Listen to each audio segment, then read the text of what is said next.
So if you watched the last video in the series I was talking about setting up Cloudflare, changing your name servers and everything else. And the next bit, I'm going to show you how to set up a Google Workspace. Now, this could be an Office 365 account. I just am super familiar with Google Workspace. I like it, and I want my new business to run on Google Workspace. So Avis is what we're talking about, and that's what we're going to set up. Now, when I left you on the last video, you saw that this message was up here saying Cloudflare is now checking the name servers for avid.com and is waiting for them to be changed. Now, hopefully, if I press the refresh button, we're going to get a confirmation that everything is now in place because a few hours have elapsed. And there we are. Right, brilliant. Your domain is now protected by Cloudflare. One of the reasons I wanted to do this before setting up my Google Workspace is because one of the complicated things that we're going to have to do with Google Workspace is set all of these difficult MX records, CNAME records. Now, if you're on Cloudflare and you've got your username and password to hand and you're logged in like I am, when we set that up, it's going to do that bit for us. So how do we go about setting up a Google Workspace? And Google Workspace comes with some really great things for your business. It comes with cloud storage, so Google Drive. This is where we're going to store all our files. So this is a huge step up. No more storing files on local computers. So if the computer breaks, everything is gone, basically. There's no centralized servers that we've got to maintain. We're just going to shove it onto Google's platform. Great thing is they've got some controls in there to help you recover files if something went wrong, or say an employee left, we can grab their files and bring them back into our workspace. All very good. And we've got access to Google Docs, Google Sheets, Google Slides, all of those kind of things, like your word processing and your spreadsheet programs. That's all included, as well as our email. And the most important thing here is that we can have, in my case, I want orders at avid.com. I need it to look great like that. So how do we go about doing that? Well, the first things we do is we go to Google, set up Google Workspace, and first thing that you're going to come up is you just click on it. That will take you straight into Google Workspace. You press the Get Started Now button. So this might just get a little bit confusing here because I'm obviously going to set up my domain for Avid, but my normal Google Workspace is logged in, so anything could happen at the moment. So at the moment, it's just me. Now, Avid, I've put my business name in there, but what I'm going to actually do is put the name of my limited company as well next to it, because use a domain that you already own, I should say, and I'm going to continue with this method. Right, so what is your business domain name? And this is what we're going to do, is put avid.com in there, which is the one we've set up on Cloudflare. We've got it registered in 123 Reg. That's absolutely great. So it's asking me to confirm it. We press, yeah, that's great. And then it says we'll use your username for your sign into your Google Workspace. So the good idea here is that I maybe create Justin at avid.com. And there's this thing called aliases, whereby I can create an alias. Now, I'm just going to pause until I've done the setup and form filling bits, and then we can come back in a minute. Now, I've done some of the boring form fee stuff, and now we've got to start thinking about paying for it. And you can try it for free for 14 days, but that's quite an extensive plan, 2 terabytes of storage. This is kind of quite big. Now, if we press the compare plans, there we go. We've actually got a much cheaper one, which is £7 a month. So we can just press, actually, do you know what? We'll start the trial on the £7 a month. It's going to do most of the stuff that I need it to do. It's got all of the key stuff. My accountancy practice still runs off the business starter plan. We are stretching the storage a little bit to its max, and we occasionally have to do a bit of a cleanup, which is no bad thing, having a bit of a cleanup now and then. So I'm going to fill in the next bit, which is probably the add name and address, all of that kind of boring stuff, and my payment stuff, and then I'll unpause the video, and then we'll have a look at what's next. Now I've put in all that boring payment information. I'm on my free trial. I'm ready to go. And this is where it starts getting interesting. So I literally click the Get Started button, and it basically says, I need to verify how we do this. So it says to sign into the domain host. Now, in theory, it automatically basically detects.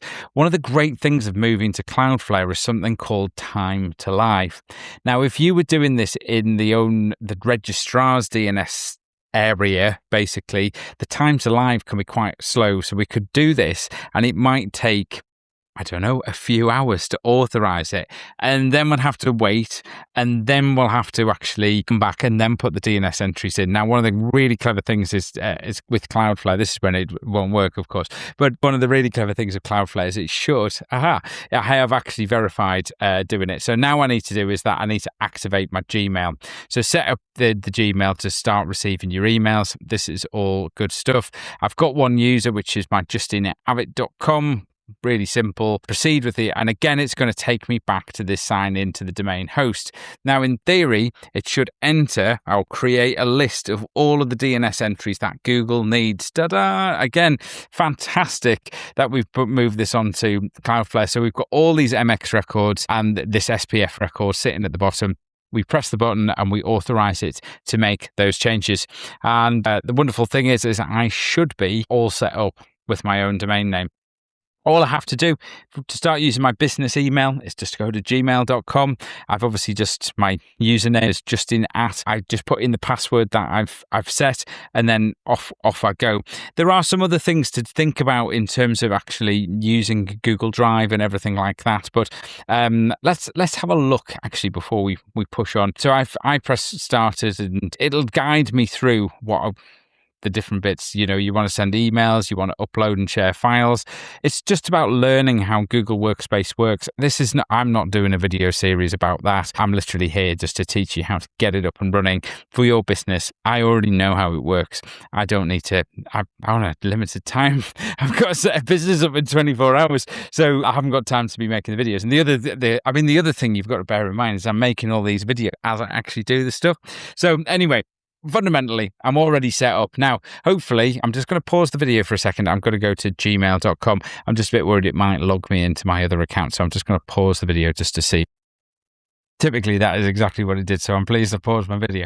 Right. So this is what you get. The first time you ever log in, I normally turn on the smart features, just helps you with a bit of writing and things like that. And you want a smart features workplace. I like turning on all the smart features, basically. So I'll reload that. It'll load up my Gmail for me. Great. And I'm ready to go. If I come up to here, we've got obviously our Google Drive there, Google Docs, Google Sheets, slides, our calendars there.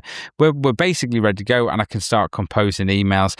Obviously, we hunt around in here. We can find in the cog where to put our signatures and all of that kind of great stuff. One of the things that I do just need to do is set an alias. Now, what you'll find is if I go to admin.google, and basically in control area where we can manage users and everything like that. So if I click on this little go, I'll be able to manage all of the different things. Now, one of the things that's kind of important to do at this stage is I need to sort of think about my users. Now, I haven't created a orders at email address for my business because I don't want to be giving out my Justin at. So if I hunt around in here, and I can never quite remember where these things are, maybe it's in email. No, it's not. That's to email the user. You can't find it. Add alternative email addresses right in front of me. And I can just put orders.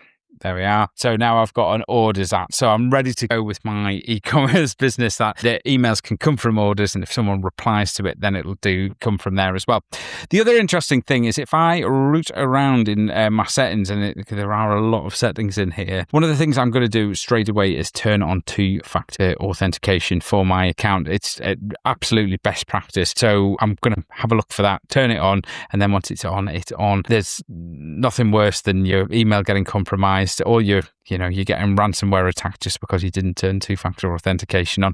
Google's got a great system for two-factor authentication. It's not really much of a bother, so get it turned on. But fundamentally, I've set up just a couple of minutes. I've verified the DNS as propagated correctly onto Cloudflare. I've gone onto Google Workspace, and I've set it up, and we're ready to go. So the next video, I think we're probably going to start having a look at some of the other kind of things that we might do from a technology perspective. But we've probably created the best sort of foundations for our business that we've got our own domain name. We've put in place that content delivery network, that DNS thing. We've put in Google Workspace. We've created somewhere to centrally store files. So all of my design work that I start finishing, I can start putting that into my Google Drive. There's a little product that I can download, and like I say, I'm not here to teach you how to use Google Workspace, but I'll maybe revisit some of these bits and pieces as well. But I think we're ready to go to the next stage. Anyway, I'll see you in the next video. Bye.